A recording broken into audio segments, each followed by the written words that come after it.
So with that being said, as always, this is a mastermind, not a coaching session. So I want to hear from you guys. I want to hear the conversation, what you're grabbing out of this. And I'm not going to share my screen. That's for darn sure. I want to see who all's here. And Celeste, your mic, you kept it hot. So let's jump into it. What do you got? Well, I was saying earlier that I feel like chapter 15 it should have a dedication to Celeste Barr. And the concept of the chapter is telephone prospecting excellence. And I found myself being that person who had all kinds of reasons why this isn't the best time to call. And interestingly, to read it and have it in front of me coming back at me makes me clearly aware I must not be the only one that has this experience. And what I found for me is to finally get around this issue. It's like been a big speed bump. I need to flatten the speed bump and just do it. You know, the Nike phrase, just do it. I think we now know what the big rock is. The big rock is your prospecting. If you're not doing prospecting, what are you doing with your time? And that's my takeaway on this. And I'm absolutely in alignment that it is prospecting. I still love the word of conversations, because that's what prospecting is. It's engaging in conversations. And for most of you, because of where we are in our business development, this means your prospecting is outbound conversations. It's initiating conversations. It's creating conversations. And that's what we should be doing all day, every day. And if you just lean into that, man, just even starting this week, if this is the week, because chapter 15, 16 caught your attention, then by all means, man, make this the week that it's all day, every day that you get engaged in this and growing the business. Oh, wow. Jeanette, you were there. I saw your mic hot. Are you coming in or coming? Yeah. What do you got? Oh, I just, it's interesting to see the comparison of when we are calling, we're calling to be a benefit to them. But that's not how we're seeing the calls that are coming in, and yet they're looking to be a benefit to us. And sometimes you get you can hear that it's not. My answer so often is, "Oh, thank you. I'm not the person you're looking for. I'll let you call someone else so that I could do it kindly," but yet that I'm not doing something, that I don't want. So I'm just appreciating that we know what our goal is in helping somebody else. We're interrupting their life to bring them a benefit or to find out how we can benefit them. And that's what they're trying to do with us too. So I'm glad I'm trying to be kind. I'm not welcoming the interruption, but I'm glad I'm trying to be kind. So let's jump into, because I want to actually put some of this content in the room for you guys, because maybe not everybody read it, because the beginning of 16 still really addresses 15 and this resistance. Prospecting, especially telephone prospecting and in-person prospecting, conjures up our deepest fears of vulnerability. Vulnerability, according to Dr. Brene Brown, is created in the presence of uncertainty, risk, and emotional exposure. Read into that potential to be rejected. This is why so many people, so many salespeople hate prospecting. They cannot control the situation and therefore feel vulnerable and uncomfortable. The feeling of rejection happens the moment you get a reflex response, a brush off, or an objection. You feel like you've been punched in the gut. Your brain turns off and you stumble over your words. You feel embarrassed, small, and out of control. Feeling that you lack control is an awful, sometimes debilitating emotion. Yet it's right here at that very inflection point of rejection that the rubber meets the road in prospecting and sales. It's the skill and poise to deal with reflex responses, brush offs, and objections, and turn them into yeses that will give you the biggest wins and get you in front of the high value prospects that every salesperson in real estate is chasing.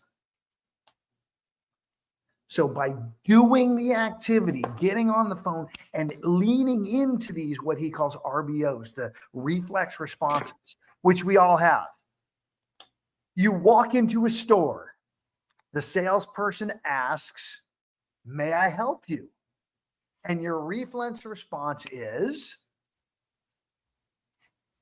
"Yeah, I'm just looking. Right? Well, right in that moment, by being in there and then starting to practice and learn some of these responses that we can have, and objection practice, man, I loved in my old world, and I'm bringing that back.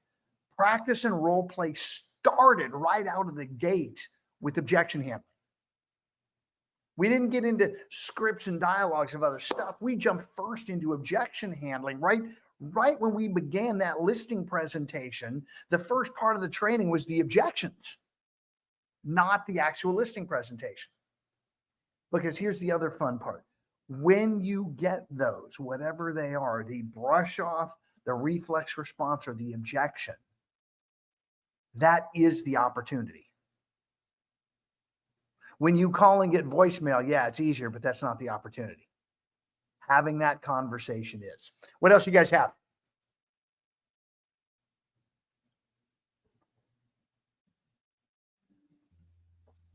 Carrie. So it says, I'm on 165, and they were talking about the because, like just getting, like it says, get their attention by using their name. Hi, coach, right? Identify yourself and then say the reason I'm calling is, but like that. And then like, do you just have to be a fast talker? Cause then it would be like, oh, I'm not interested. Click. You know what I mean? Like, and I didn't realize that because, or should we really be using because? Because I don't know. Well, here's the interesting part, Carrie, and I want to be totally transparent on this because Jeanette brought it in the room. Mm-hmm. If your natural response is to hang up on people you don't know, well, hold on, just let me finish. Here's what's going to happen. And in fact, I'll let anybody else in the room. If that's your natural response, what is going to happen to you when you're doing that? People are going to hang up on you.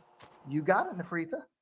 Oh, no. The world doesn't give you what you desire. The world doesn't give you what you chase. The universe gives you who you are. That is why we're always working on be, do, have versus do. Okay? I guess I was just feeling like I need to make them feel better than just going straight into that. Well, and I appreciate that. And again, I instead want to go to whatever's happening to you is usually because of how you're showing up. You leaned right into that because you talked about how you would respond. I don't hang up on anybody for any reason ever.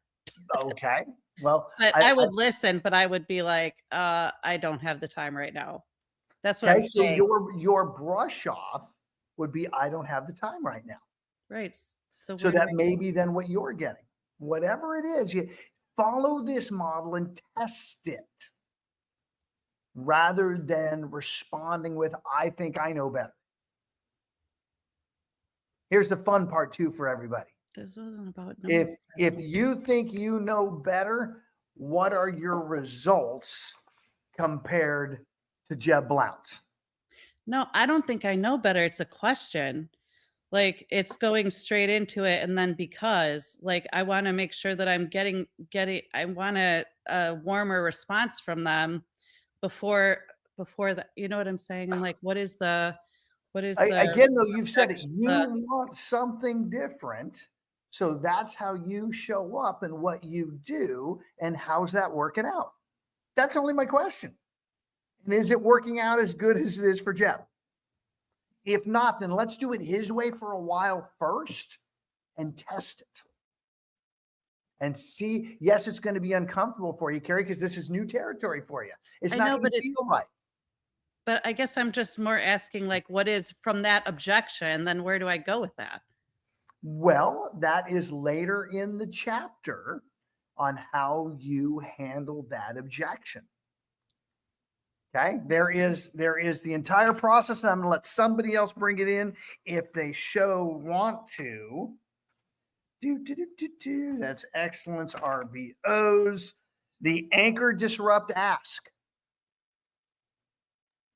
Right there in the next chapter of how to handle the objectives or objections. So what else do you guys have?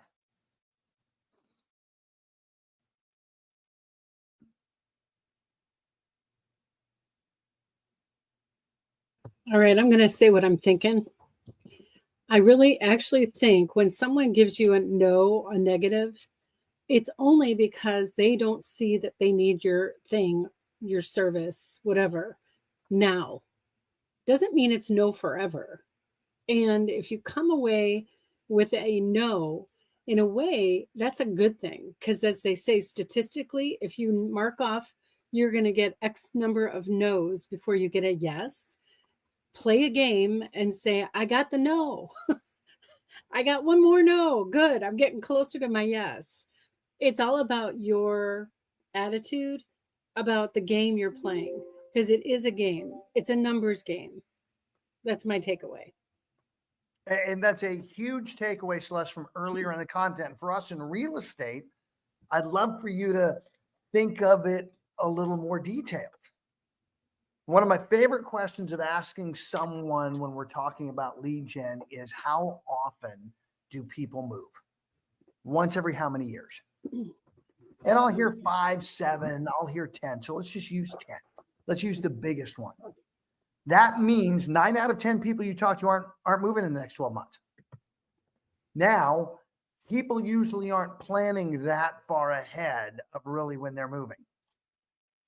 It's usually a shorter window of time. So let's say in a quarter, that means 39 out of 40 conversations are not going to be ready to move if you look at it in a quarter. The math is the math. So if you wish to find someone who might be moving in the next 90 days today, how many conversations do you need to have today? Come on, Mark, say 40. I can see it. It's right there on your lips.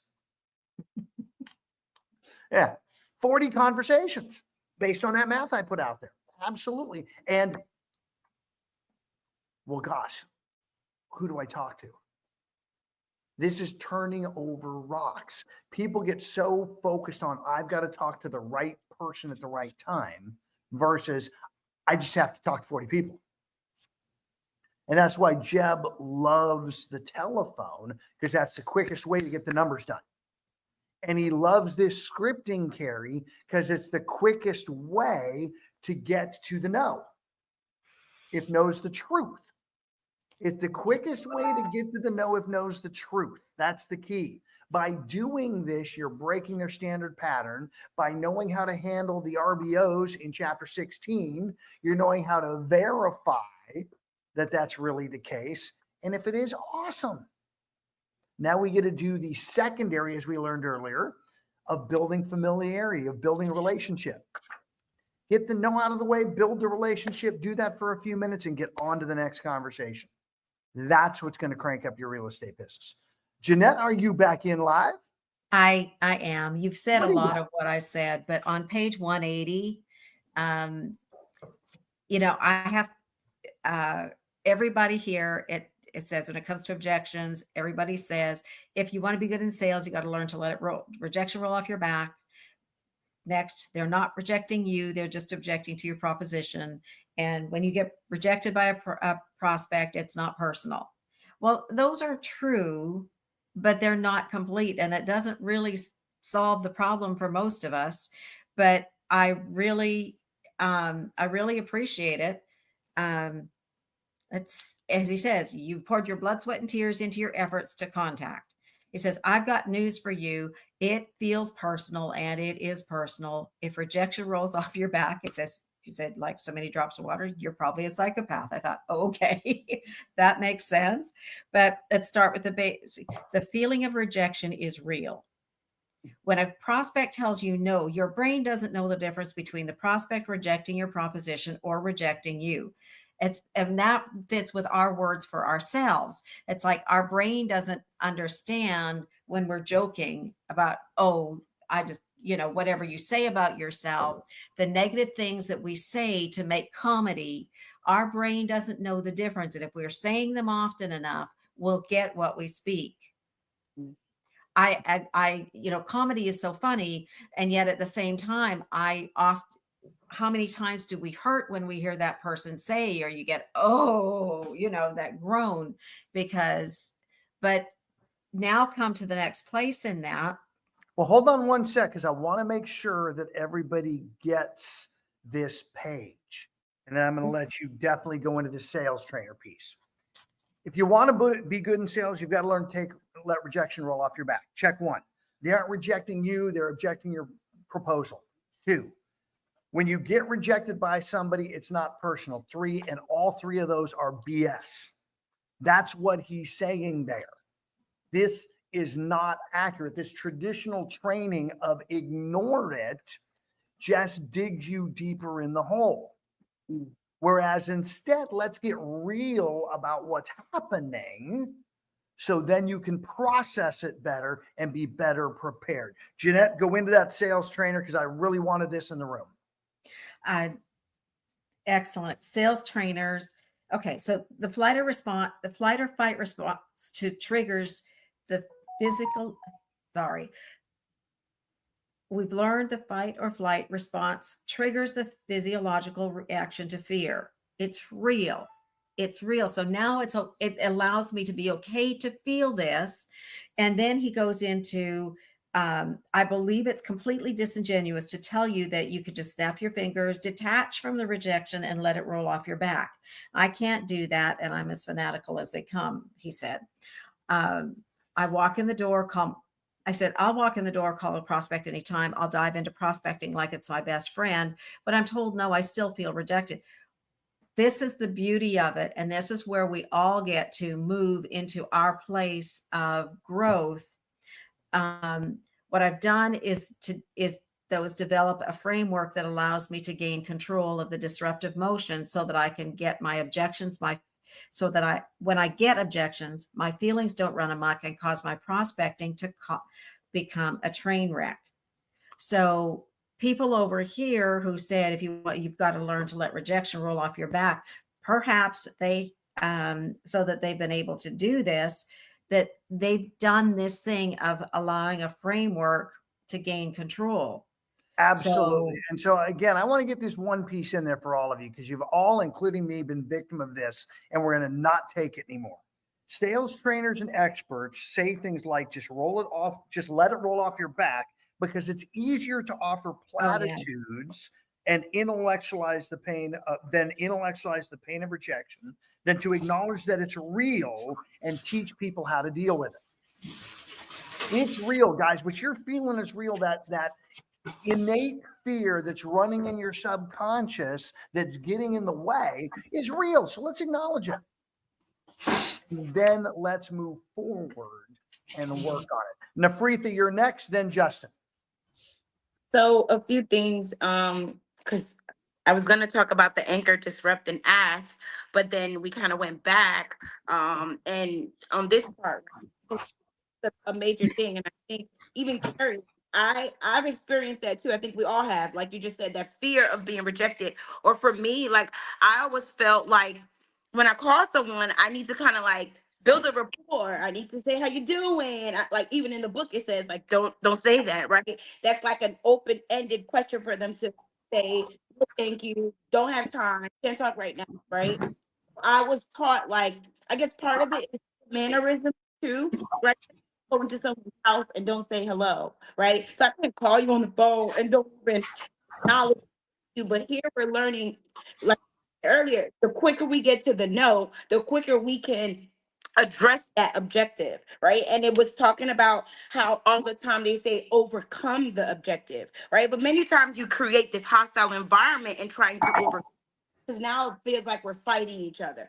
And the thought I had was, we are a team. They just don't know it yet, right? I'm your biggest cheerleader. I'm your biggest fan. You just don't know it yet, right? I have this thing that's going to serve you and help you. You just don't know it yet. But if I come in the mindset of I'm going to overcome you, now it's more of a fight, right? Now it's more of a tug of war. And it, like you said, he said, you want them to lean into you. How do we make them lean into you? So one of the things he says is learning how to manage rejection begins with understanding, right?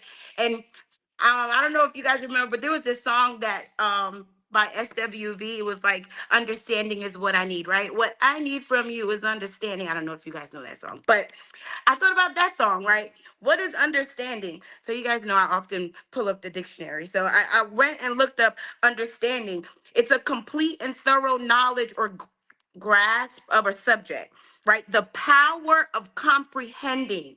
And then it's who is an understanding person, one who has the ability to know how other people are feeling and can forgive them. So it was a few things that jumped out at me. So often we get upset with them. Oh, they hung up on me. Oh, they rejected me. Can we have that understanding piece of first understanding? First of all, you're interrupting their day. Second of all, you're probably a complete stranger. Third, you don't know if the baby was crying or something was on fire or what's going on. But here you are interrupting them. So I said, can I forgive the prospect for getting annoyed or upset with me for interrupting their day? Do I understand how it feels to be interrupted, right? Putting myself in their shoes. And then can I understand that because I am interrupting this complete stranger, my actions may trigger a reflex response, a brush off, or an objection.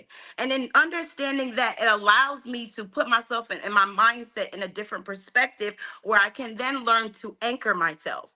When they reject me, when they brush me off, what do I do? Take that moment to anchor myself and say, okay, wait, because it talks about how the different parts of the brain, right? We have the amygdala and then we have the neocortex, right? We have to give it time to catch up. So in that moment, in that second of anchoring, you're now giving your brain the moment to catch up, to feel what you're feeling, right? Because we're not going to say we don't feel. So you're going to feel what you're feeling, but allowing it to be logical. Say, well, I understand why they would be a little annoyed. And then you go right into the disrupt part, right? How do you disrupt their train of thought? We're always taught you need to hit back hard, you need to kick back strong, but they're saying no, agree with them.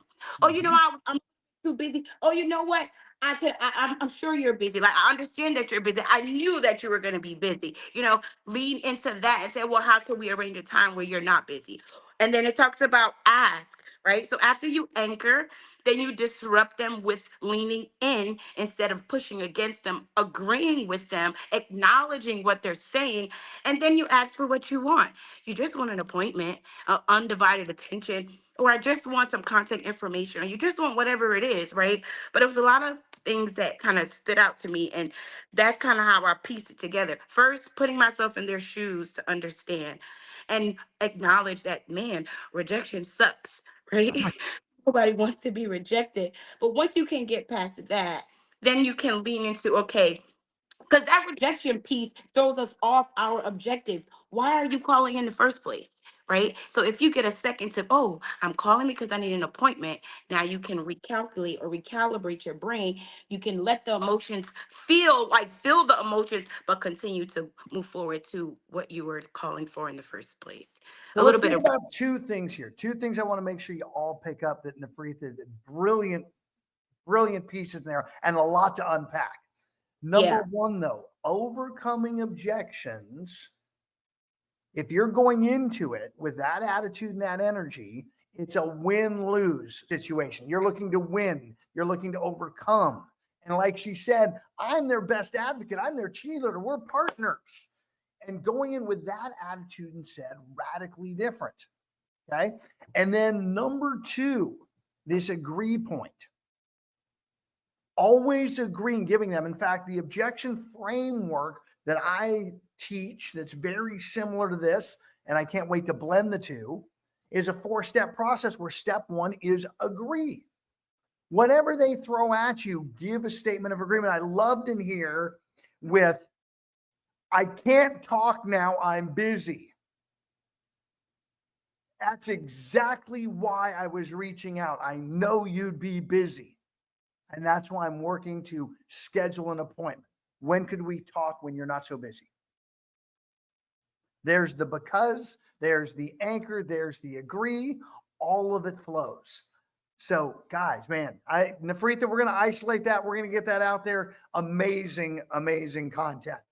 I had next up was Justin. I remember that one. Go for it, brother. This reminds me of being at Build in Cabo a couple years ago when the dude gets on stage and says, like, I didn't know I was going to have to follow Tony Robbins' song. Good job, Nafrita. So what I've got on page 161, the first bullet point says you start by learning how to leverage the telephone to maximize your sales day. It goes on to say, I'm going to teach you to do that. So what I take away from that and really this whole book, the whole idea of leverage and the phone being a great tool for leverage. And I have a theory I'd like your thoughts on, Russ, or any of the people that are really putting up big numbers. I think that for me anyway, the feeling associated with the no's or the rejection is magnified by not having a thorough understanding of my numbers. If you knew that I'm going to play the lottery and I'm going to bet $1 a time, and every 40th time from our earlier numbers, if you were going to win the lottery $40 or more every 40th time that you played, how often would you be playing it? You'd be playing it as much as possible. But because I haven't had a clear understanding or visual of these are my numbers, this is where I'm at, this is the work, rejection or pain otherwise, and this is the result that's worthy of that pain or rejection. By not having that, I think I've disempowered myself. I'm not going to put that on anybody else, but I would say it's probably most of us. Well, that's a great aha for us to wrap up today, because every one of you is only falling short because you are disempowering yourselves. It's the story you're running that is getting in the way of you doing the work. I mean, think about this. Oh, real estate is so hard. I get to sit on my butt all day and talk on the phone. Oh, right? Most people out there that are especially in the trades would love the revenue you get by sitting on your butt talking on the phone all day. Yeah. And yet most of you aren't doing it yet because you're buying into the story. So let's let the story go today on this happy Tuesday. Let's lean into having conversations. And this is both for the purpose of building our consumer file as well as building our company. Get out of the JOB and into the company. So that being said, guys, amazing day.